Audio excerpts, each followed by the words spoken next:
সম্মানিত সুধী, এ পর্যায়ে বিদায়ী হজের ভাষণ এবং এর শিক্ষা, এতক্ষণ যে আলোচনাগুলো হয়েছে পুরা সিরাতের সামারি নিয়ে আলোচনা করার জন্য আমি মঞ্চে আহ্বান করছি, ডেকে নিচ্ছি আমাদের আজকের এই সিরাত কনফারেন্সের যিনি মূল, আমাদের সকলের প্রিয় ভাই, আমাদের হৃদয়ের স্পন্দন, ওস্তাজ আবু তাহা মোহাম্মদ আদনান।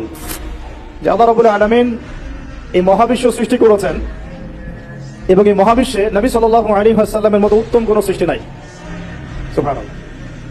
ঠিক আছে, আল্লাহ রাব্বুল আলামিন এই মহাবিশ্বে পৃথিবী বা আরদ যে সৃষ্টি করেছেন, এই আরদের মধ্যে আল্লাহ রাব্বুল আলামিন তার খলিফা হিসেবে আমাদেরকে পাঠিয়েছেন। কি হিসেবে? এবং প্রথম খলিফা হচ্ছেন আদম আলাইহিস সালাম। কে? তাদেরকে জান্নাতে রাখা হয়েছিল।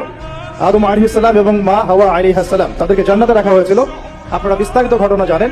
ইবলিস প্ররোচিত করেছে গাছের কাছেও যেও না, কিন্তু তারা গাছের ফল খেয়ে ফেলেছে। এরপরে আমরা পৃথিবীতে এসেছি। পৃথিবীতে আসার পরে আল্লাহ রাব্বুল আলামিন শর্ত দিয়ে দিয়েছিলেন।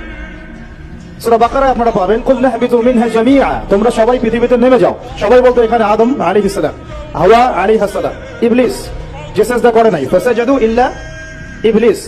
ওয়া ইয কুলনা লিল মালায়েকা উসজুদু লি আদম ফাসাজাদু ইল্লা ইবলিস আবা ওয়াস্তাকবার।